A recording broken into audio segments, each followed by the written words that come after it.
D'accord. Bon, Nathan Tamboué a dit, bonsoir prophète, est-ce qu'il y a une différence entre l'onction prophétique et le pouvoir de prophétiser mentionné dans Apocalypse? Très bonne question. Deuxième question. Est-ce vrai pour l'histoire des 7 sceaux? Est-ce vrai l'histoire des 7 sceaux? Ok, je vais répondre à ça aussi, puisque nous sommes dans le livre d'Apocalypse. Ok.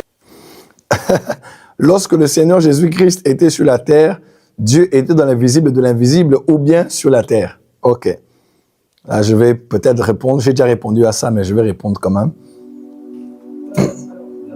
La différence, ouais, s'il y a une différence entre l'onction prophétique et puis le pouvoir de prophétiser d'Apocalypse chapitre 11. Allez, si vous avez bien suivi mon enseignement de la dernière fois, j'ai précisé, la Bible déclare, Dieu leur donnera le pouvoir de prophétiser pendant 42 mois ou bien 3 ans et demi ou 1260 jours. Je pense que c'est ça, exactement. Donc, 1260 jours, le pouvoir de prophétiser.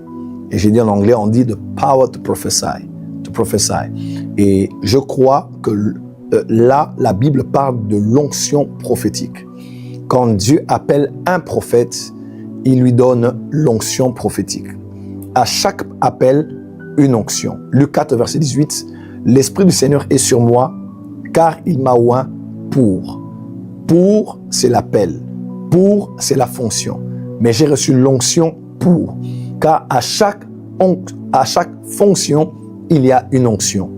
Et quand Dieu les appelle pour leur donnant une fonction, il les a aussi attribué le pouvoir ou bien l'onction correspondante pour cette dernière. Donc l'onction que les prophètes ont reçue est l'onction prophétique. Comme l'onction apostolique l'est pour les apôtres, l'onction évangélique l'est pour les évangélistes, l'onction pastorale l'est pour les pasteurs, l'onction doctorale l'est pour les docteurs. À chaque fonction, une onction, n'est-ce pas? Et le pouvoir de prophétiser, c'est exactement ça, l'onction prophétique. C'est ce que je dis, c'est l'onction prophétique. Donc prophétiser, c'est prophétiser, mais le pouvoir de prophétiser, on voit qu'il y a un peu plus au-delà de la prophétie. C'est un manteau, c'est une onction, c'est une capacité que Dieu attribue aux prophètes. Allez, deuxième question qui a été posée. Est-ce vrai l'histoire des 7 sceaux? Bien sûr, quand vous lisez Apocalypse chapitre 6, c'est là qu'on parle de l'ouverture des sceaux. Et pour bien comprendre les 7 sceaux, il faut les faire en parallélisme avec Matthieu chapitre 24. Parce que les 4 cavaliers, par exemple, de l'Apocalypse, premier sceau, deuxième sceau, troisième sceau, quatrième sceau, tous ces sceaux-là sont reliés en parallèle avec Matthieu chapitre 24, n'est-ce pas? Allez, écoutez-moi très bien, quand on parle de faux Christ dans Matthieu 24, on parle de l'homme qui était le cavalier sur le cheval blanc. Quand on parle de la famine, tout ça, on parle aussi dans Matthieu chapitre 24, n'est-ce pas? Donc, il y a un parallèle, quand vous lisez bien, ce n'est pas le sujet du jour, mais entre Apocalypse 6 et Matthieu chapitre 24, n'est-ce pas? Donc, les 7 sceaux existent réellement, puisque les 7 sceaux sont la première partie des jugements que Dieu libérera sur la terre, parce qu'il y aura les 7 sceaux, 7 fléaux et 7 trompettes, n'est-ce pas? Puisque ce sont 7 jugements de 3 catégories différentes de jugements que Dieu va libérer sur la terre afin de juger le monde et de discipliner Israël durant 7 ans. Donc, cette histoire est vraie autant que le livre d'Apocalypse l'est, autant que le retour du Fils de Dieu l'est. Donc, les 7 sceaux sont une histoire totalement vraie, mais c'est la première catégorie des 3 catégories de jugements que Dieu libérera sur la terre, mais qui iront de manière ascendante. Amen. Voilà, autre question. La question qui a été posée sur... Ok, autre question.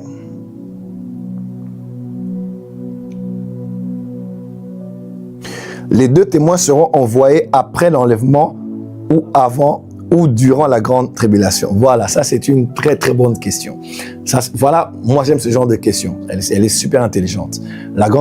Les 2 témoins seront-ils envoyés avant la grande tribulation, pendant la grande tribulation ou après la grande tribulation? Alors, bibliquement parlant, eschatologiquement parlant, les 2 témoins seront manifestes à la première moitié de la grande tribulation. Puisque durant les 7 ans, il y aura 2 parties. Les 2 parties sont appelées. La première s'appelle la tribulation et la deuxième s'appelle la grande tribulation. N'est-ce pas? les deux témoins seront relâchés à la première moitié de la première moitié des 7 ans. Ce sera à la première, to the first half, à la première partie, voilà, de ces 2 parties qui composent les 7 ans de ce qu'on appelle en tout la grande tribulation. Donc, c'est exactement comme ça que les choses vont se dérouler.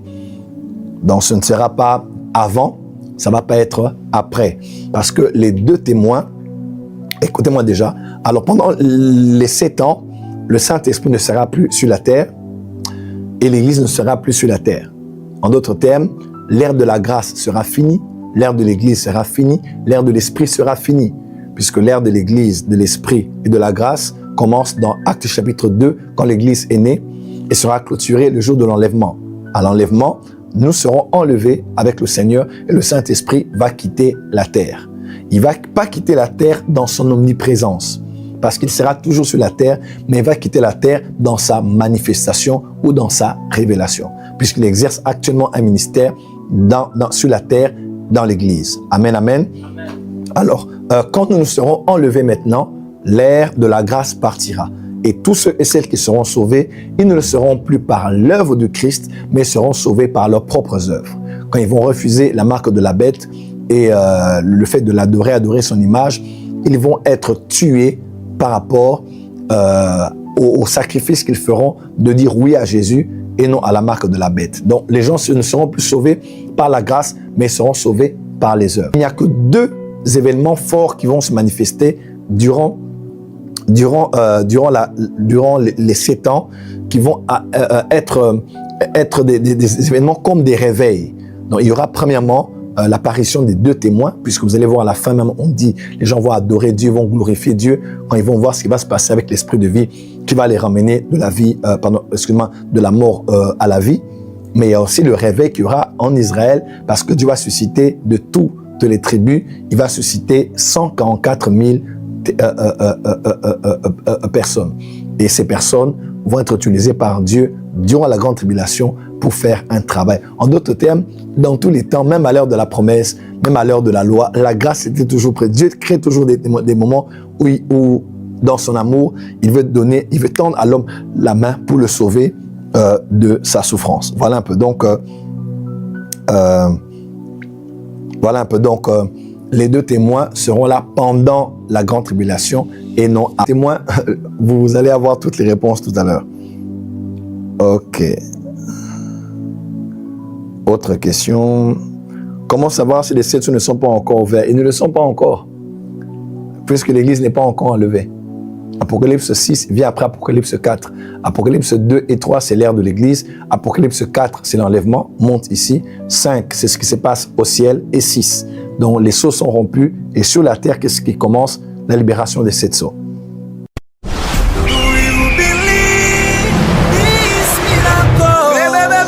Supernatural, dunamis power.